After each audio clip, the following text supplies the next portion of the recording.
గిదైతే విచిత్రమే గిది. మల్లయ్య బ్యాలెట్ పేపర్లో వట్టకాయాలని రాసిపోయిందట.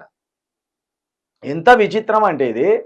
నిన్న తీన్మార్ నవీను 30,000 ఓట్లు నాకు చెల్లని పడ్డాయి అని చెప్తాను. అదంతా వచ్చి పచ్చి అబద్ధం.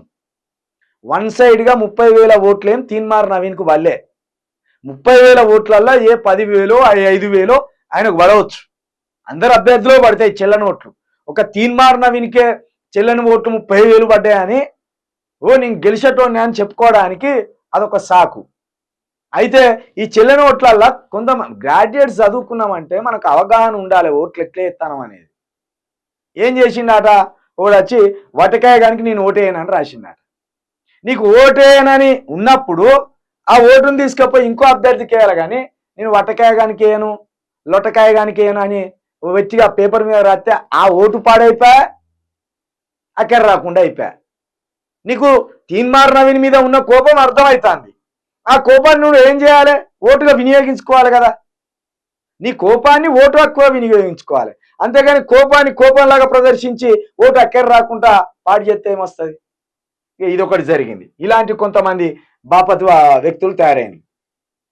అన్న నాది కొత్తగూడెం, మా ఇంట్లో వాటర్ నల్ల రావటం లేదు అన్న. ఒక్కరోజు ఒక చిన్న పిల్లగాడు మూత్ర విసర్జన చేసినట్టు వస్తుంది, 2 బిందెలు కూడా నిండడం లేదు. మనం వెనకట చూసేది ఇట్లా నల్లిప్పి చూస్తే ఇక చిన్న పిల్లగాడు ఆ మూత్రం పోసినట్టు సన్న దార లెక్క గారేది. ఇక మళ్ళా గవే ఆనాటి రోజులు తెస్తాడు మన రేవంతన్న తేనె తెచ్చి చూపిస్తున్నాడు.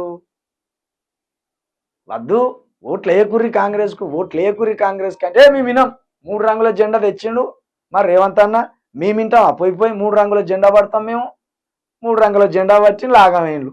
పొరగాడు మూత్రం పోసినట్టు వస్తుందట నల్ల. ఎంత ముద్దుగా పెట్టిండు చూడు తమ్ముడు. కవిత్వం రాసి పడేసిండు. ఈ రెడ్డి అంటే ఆయన ఎవలాగి రెడ్డి అని పెట్టుకున్నాడు, ఒక్క మంచి మాట మాట్లాడతలేడు. ఈ గివానా బూతులు రెడ్డి? ఎందుకయ్యా రెడ్డి గంత బూతులు?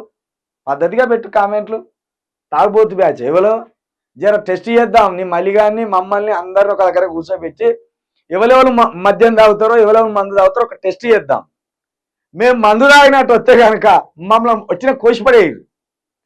ఇక తీన్మార్ నవీన్ మందు తాగినట్టు బయటపడితే ఏం చేస్తారో మీకు వదిలిపెడతాను. అది కూడా చెప్పాం మేము.